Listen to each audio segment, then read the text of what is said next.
कालही बैठक झाली आणि आज उद्यापासून विदर्भाचा दौरा ओबीसी संघटनेच्या सर्व नेत्यांना घेऊन आम्ही करणार आहोत। मुळात प्रश्न असा आहे की किती लोक येतील त्यापेक्षा ओबीसींचा आक्रोश मोठा आहे आणि हा JR काढून ओबीसीवर मोठा म्हणजे मोठं नुकसान ओबीसीचं या सरकारने केलं आहे हे आता ओबीसी समाजाला कळून चुकलेलं आहे। मुळात दोन गोष्टी लक्षात घ्या की हैदराबाद गॅझेटेडचा विषय काढून जर तो JR काढला आणि ज्या JR मधले चौकशी अहवाल असं एक फॉर्म काढलेला आहे त्यामधून तर सरळ सरळ सर्व मराठा समाज ओबीसी मध्ये येणार आहे। 58 लाख नोंदी सापडल्याच्या गोष्टी सांगतायत तर म्हणजे 58 लाखही मराठा आता ओबीसी मध्ये येईल, कोणीही मराठा शिल्लक राहणार नाही। आणि अशा स्थितीत एखादा मोठा समाज ज्यावेळेस ओबीसी मध्ये येतो तर हा संविधानिक अधिकार प्राप्त झालेला हा ओबीसी समाजाच्या अधिकाराचा आणि हक्कामध्ये शिरकावच आहे। त्यामुळे हा एवढा मोठा समाज जर पक्ष या ओबीसी मध्ये आल्यानंतर ह्या समाजाचं कुठे काही स्थान राहणार नाही। हा कुठेही नोकरीमध्ये दिसणार नाही, राजकारणात दिसणार नाही आणि यांचे शैक्षणिक क्षेत्रात दिसणार नाही। याचं प्रचंड नुकसान होईल आणि पहिलेच खाणारी दोन तोंड उपाशी आहेत आणि परत पुन्हा चार तोंड त्याच्यामध्ये आली आणि तर मग कोणालाही पोटभर खायला मिळणार नाही आणि बळी तो कान पे जिसके हात में लाठी उसकी भैंस हा मोठा समाज जर आला तर मग या गरीब ओबीसी समाजाचं काय? अत्यंत वाईट परिस्थितीमध्ये ओबीसी समाज जगतो आहे। त्यांची स्थिती फार वाईट आहे। हे कुठलाही एखादा सरकारने एक सर्वे केला तर त्यांना दिसून येईल की कोणाची स्थिती काय आहे।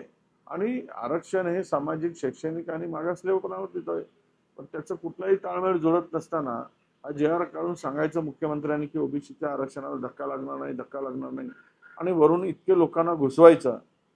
आज धड म्हणजे सरसकट प्रमाणपत्र वाटले जात आहेत, फार मोठ्या प्रमाणात मोहीम राबवली जात आहे, नको त्या माणसाला पुरावे दिले जात आहेत। खालची यंत्रणा पूर्णतः एकदम दबावामध्ये येऊन या सर्व लोकांना प्रमाणपत्र देण्याचं काम सुरू झालेलं आहे। आणि म्हणूनच मी आमच्या पंकजा मुंडे ताई यांनी जे म्हटलं होतं की याच्यावरची श्वेतपत्रिका काढा, सरकारच्या मंत्री म्हणतायत तर मी कालच पत्र दिलं परवाच्या दिवशी आणि यावर श्वेतपत्रिका काढण्याची मागणी की किती मराठांना ओबीसी म्हणून ओबीसीकरण केलं तुम्ही आणि किती लोकांना प्रमाणपत्र दिलं हे माहिती द्या। अनेक मराठा समाजाचा त्याला विरोध आहे, अनेक मराठा नेत्यांचा विरोध असताना हे कुणाच्या दबावामुळे ही सगळी कारवाई होत आहे हे महाराष्ट्रातील ओबीसी लोकांना कळून चुकलं आहे। आणि हा ओबीसी आता हद्दपार होतो आहे, तो इतर समाज पूर्णतः उद्ध्वस्त होत आहे। मायक्रो ओबीसी जो आहे ग्रामपंचायत मध्ये दिसत होता, पंचायत समितीमध्ये दिसत होता, जिल्हा परिषद मध्ये दिसत होता, तो आता कुठेच दिसणार नाही, त्याला कुठेच स्थान राहणार नाही कारण तो टिकणारच नाही त्या स्पर्धेमध्ये। त्यामुळे त्यांचा राजकीय आरक्षणही संपून टाकतायत, त्यांचा शैक्षणिक आपला नोकरी विषयक जे काही आरक्षण आहे तेही संपुष्टात येणार आहे आणि आर्थिक स्थिती या माणसाची कमजोर आहेच। अशा वेळेस हा ओबीसी समाजाचा प्रचंड मोठा मोर्चा काढून शासनाचा निषेध करून ह्या JR रद्द करण्याची मागणी आम्ही करत आहोत। खरं तर याला कुठलाही संविधानिक अधिकार नाही, कॅबिनेटच्या बैठका नाहीत, तरी पण JR काढून त्यांना त्या JRच्या माध्यमातून पूर्णतः ओबीसी मध्ये घुसवण्याचा आणि घालण्याचा प्रयत्न नाही, तो अधिकारच राज्य सरकारने, महायुती सरकारने मराठा समाजाला दिलेला आहे, त्यामध्ये आता लपून राहिलेलं नाही। लढोया मरोची तयारी केली जाणार आहे, बीडमध्ये मोर्चा होता, नागपुरात मोर्चाची तयारी सुरू आहे। नाही, लढोया मरो अशीच परिस्थिती आली। आतापर्यंत 7 तरुणांनी आत्महत्या केल्या, लोकांनी आत्महत्या केल्या ओबीसीच्या आणि 7 अजून फार अस्वस्थता आहे, प्रचंड राग आणि संताप आहे ओबीसी समाजामध्ये आणि दोन समाज एकमेका पुढे आलेला आहे। मराठवाड्यात तर अनेक गावामध्ये ओबीसी वर्सेस मराठा एक युद्धजन्य परिस्थिती निर्माण करेल अशी परिस्थिती निर्माण झालेली आहे।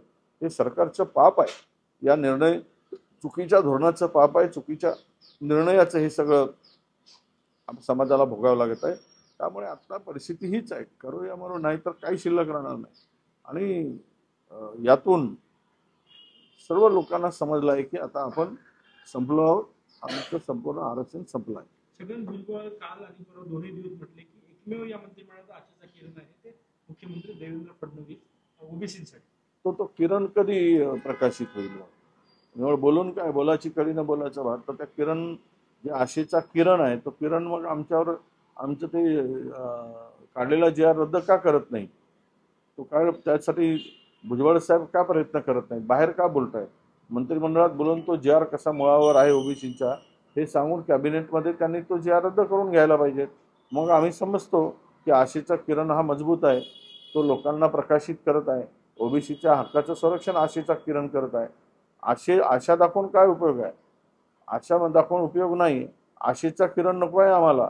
आम्हाला या सगळ्या प्रक्रियेमध्ये न्याय देणारा किरण पाहिजे. जामखेडमध्ये आमसभा पार पडत होती, तिथे रोहित पवारांनी एका अधिकाऱ्याला उडवाउडीची उत्तर देत असल्यामुळे जबरदस्त झापला आहे. गोट्या खेळत होते का अशा शब्दात त्यांनी झापलेला, ज्या पद्धतीने अधिकारी उत्तर देतात. नाही, बरोबर आहे ना. गोट्या हा काही शब्द काही नाही. गोट्या म्हणजे गोळ्या असतात. कंच्या खेळत होते काय? तर वाईट काय? यापेक्षा नालायक लोक वाईट बोलत आहेत ना सत्तेमध्ये.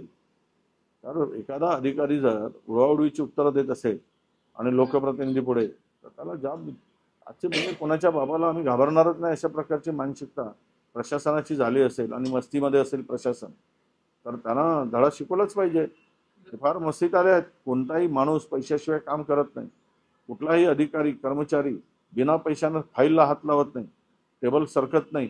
इतका प्रचंड भ्रष्टाचार राज्यामध्ये कधीच झालेला नाही ना कधीच होता नाही. ही परिस्थिती सर्वसामान्य माणसाला आता भोगावं लागत आहे. त्यामुळे हे माजलेलं प्रशासनाला दुरुस्त करायसाठी जर शब्दाचा वापर केला तर गैर आहे असं मी मानत नाही. ही केवायसी पुन्हा करायची आहे लाडक्या बहिणींना. हो, ते 2 महिने लागतील. मुदत दिली आहे. आता ते हळूहळू कमी कमी कमी कमी करत कानाचं काम आहे ते. तर हे पहिल्यांदा का नाही लावली? मग केवायसी करायला पहिल्यांदा का नाही सुरुवात केली? आता त्यांना ही संख्या कमी करायची आहे. त्यामुळं असे जाचक अटी लावून त्यांना वंचित ठेवायचं काम आहे. केवायसी कोणाला कळत आहे? काय गरीब माणसे महिलांना कुठे कळत आहे? ते खेड्यापाड्यातल्या काय त्यांना कळणार आहे ना? कोण करून देणार आहे? हे सगळे बनवाबनवीचे खेळ आहेत. त्यामुळे यांची नियत साफ नाही हे त्यातून सिद्ध होत आहे. गरब्यामध्ये मुस्लिम आता तरुणांना मी प्रवेश देऊ नका. राज्यामध्ये फार मोठ्या प्रमाणामध्ये आज ओला दुष्काळाची परिस्थिती झाली आहे. प्रचंड पावसामुळे नुकसान झालं आहे. सोयाबीन पिकाचं नुकसान प्रचंड झालं आहे. कापसाचं पीक हातातून गेलेलं आहे. शेतकरी रडतोय आणि सरकारचे निकष बघा. पहिले एकदा निवडणुकीच्या पूर्वी सरकारने जो निर्णय घेतला होता तो जी आर बदलला. आत्ता नवीन जी आर काढून सरकारने मदतीचा हात आखडता घेतला आहे. हे फार शेतकऱ्यांच्या मुळावरचा घाव आहे असं मी मानतो. अजून कुठलीही मदत नाही. 550 कोटी रुपये घोषणा केले. आत्ता महाराष्ट्रामध्ये ज्या पिकांचं अतोनात नुकसान झालेलं आहे आणि शेतकऱ्यांना कर्जमाफीसाठी शेतकरी टाळपळत आहे. मागील कर्ज भरू शकला नाही, नव्यानं कर्ज मिळू शकलं नाही आणि शेतकरी मागच्या वेळेस सोयाबीनला भाव नव्हता, कापसाला भाव नव्हता. 2014च्या पूर्वी जो दर होता तो दर आत्ता 25 मध्ये मिळत नाही. सोयाबीनला, कापसाला जो दर मिळत होता, आमचं सरकार होतं 7,500 पर्यंत, तो कापसाला दर मिळत नाही. हे काय चाललं आहे? आणि मोठे शेतकऱ्यांचे कैवारी म्हणून छाती ठोकून घेत आहेत, ऊर बदलून घेत आहेत. या नालायक सरकारला थोडी लाजही वाटत नाही की आपण काय करतो? शेतकऱ्यांच्या आत्महत्यामध्ये महाराष्ट्र पुढे गेलेला आहे आणि अजूनही मदतीची घोषणा नाही. सर्वे करणं, सर्वेक्षण करा, सर्वे करा. काय सर्वे करून? शेतामध्ये काही दिसतच नाही, त्यामध्ये काही शिल्लकच राहिलं नाही आणि त्यांना महाराष्ट्र ओला दुष्काळ करण्याची आवश्यकता आहे. हेक्टरी 50,000 रुपये मदतीची आवश्यकता आहे आणि सरकार मात्र सुस्तपणे तमाशा पाहत आहे. ओबीसी मराठा म्हणतायत, धनगर बंजारी मागतायत, बंजारा म्हणतायत, आपसात ते एसटी मागतायत, हे ओबीसी मध्ये शिरकाव करतायत.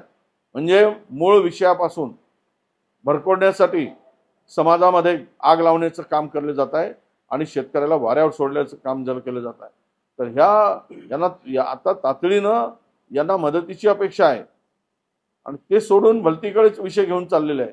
मला सरकारला पुन्हा आवाहन करतो की आपण 50,000 रुपये किमान त्यांना हेक्टरी मदत करा, तरच हा शेतकरी सावरेल. नाहीतर महाराष्ट्रामध्ये शेतकरी हा शिल्लक राहणार नाही, अशी परिस्थिती होईल.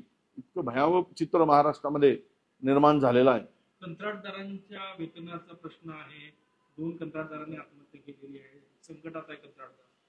नाही, शेतकऱ्यांच्या बरोबर आता कंत्राटदार आत्महत्या करणार, उद्या सगळेच आत्महत्या करायसाठी पाडी येणार आहे या राज्यामध्ये. फक्त महायुती आणि त्यांचे मंत्रीच वाचतील, त्यांचे आमदार वाचतील, बाकी सगळ्यावर आत्महत्या करायची पाळी यांच्या धोरणामुळे येणार आहे. आज 80,000 कोटीचे बिलं थकीत आहे आणि रस्त्याचं पूर्ण चाळण झालेलं आहे. रस्ता वापरासाठी ना अशी इतके मोठे मोठे खड्डे पडले आहेत. कुठल्याही सरकारकडे या कामाला मंजुरीसाठी प्रस्ताव असून पैसे नाहीत आणि हे आत्महत्या आता अनेकांना करण्यासाठी हे सरकार प्रवृत्त करेल, अशीच यांची धोरणं आणि यांची स्थिती आहे. एकूणच पाहिलं तर महाराष्ट्रामध्ये शेतकरी हा सर्वात अधिक शेतकरी आत्महत्या करणारा कुठला राज्य असेल तर तो महाराष्ट्र आहे. आता उद्या कंत्राटदार आत्महत्या करणारा महाराष्ट्रात हा देशातील सर्वात पुढे असणारं राज्य असेल. सगळ्यावरच ही पाळी आणली आहे, तरी पण यांना हे यांचं लक्ष नाही की त्यांना वाचवण्याचे प्रयत्न नाहीत. आणि विशेष करून जो निधी येतो, जे काय थातोड मातोड दिलं जातं, ते 30% निधी पश्चिम महाराष्ट्राला आणि विदर्भाला 7% कंत्राटदारांना. ही पुन्हा नवीन पद्धत सुरू झाली. म्हणजे त्या तिजोरीच्या चाव्या अजितदादांच्याकडे आहे, तर ते 30% निधी नेतील आणि 7% केवळ जे कंत्राटदारांची थेकत बिल आहेत, जर 100 रुपये आहे तर 7 रुपये मिळतात त्याला. ही अवस्था करून ठेवली. म्हणजे कुठे लक्ष आहे मग मुख्यमंत्र्यांचं विदर्भातील या प्रश्नांच्याकडे? समान निधी वाटप होण्याची आवश्यकता होती. मुख्यमंत्र्यांनी याकडे लक्ष घातलं पाहिजे आणि सगळ्यांना समान दिलं पाहिजे. नाहीतर अजितदादा 30% घेऊन जातील आणि आमच्याकडे मात्र 7% मिळेल. याला जबाबदार कोण? चिंतन शिबिर काल पार पडलं. अजितदादांनी काल अशा पद्धतीने म्हटलं का विदर्भ हा नेहमी निवडणुकीत वेगळा निकाल देणारा राहिलाय, कुठलाही गड कोणाचा गड असा काय आता गड काय, इथे तर काँग्रेस आणि भाजपशिवाय दुसरं कोणी गड होऊ शकत नाही. त्यामुळे कदाचित त्यांचा रोग इकडे असेल की आज भाजपचा गड आहे तर उद्या काँग्रेसचा गड होईल. त्यामुळे विदर्भ हा नेहमी बदलत असतो असं त्यांना सूचित करायचं असेल. विश्व हिंदू परिषदेत मागणी आहे की मुस्लिम तरुणांना गरब्यामध्ये प्रवेश देऊ नये, ते आधार कार्ड चेक करणार असं म्हणते. नका देऊ. त्यांना आगच लावायची आहे, त्यांना समाजामध्ये दरीच निर्माण करायची आहे, धर्माधर्मामध्ये आग लावून धर्माच्या नावावर राजकारण करायचं आहे आणि आपली पोळी शेकायची आहे. त्यामुळं विश्व हिंदू परिषद काही नव्यानं बोलताय असं नाही. ते देश अस्थिर करण्यासाठीच ही यांचा जन्म झालेला आहे. देशातलं वातावरण दूषित करून सत्तेसाठी वाटेल त्या स्तरावर जायचं, अशी भूमिका त्यांच्या या सगळ्या संघटना आहेत भाजपच्या अंतर्गत. त्या संघटना तेच काम करत आहेत.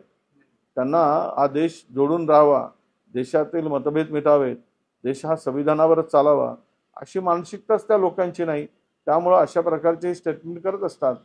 गरबा हा उत्सव आहे, कोणी जावं कोणी राहावं, अरे कोणाला परमिशन द्यावी? तुम्हाला विविधतेमध्ये एकता हे आतापर्यंत ही नीव राहिली आहे महाराष्ट्रामध्ये असेल की देशात. त्याला जर छेद देण्याचं काम या सगळ्या संघटना करत असतील तर सरकारची भूमिका यातून स्पष्ट होते. आदिवासी जमिनी संदर्भात आदिवासींची जमीन बिगर आदिवासींना भाडे तत्वावर घेता येईल असा एक सुतोवाच महसूल मंत्र्यांनी केलाय. त्याचे परिणाम पण होऊ शकतात, आदिवासींची फसवणूक पण होऊ शकते अशी परिस्थिती. काय आहे, काही उद्योजकांना याचा फायदा नक्की होईल. उद्योजकांना होईल, मोठ्या लोकांना होईल. 30-40 वर्षाच्या जमिनी लीजवर घेतल्यानंतर तिथे काय राहणार? काय तो आदिवासी राहील. आणि म्हणून आदिवासींच्या जमिनी बिल्डरांच्या, उद्योगपतींच्या, श्रीमंतांच्या घशात घालण्यासाठी हा निर्णय होईल.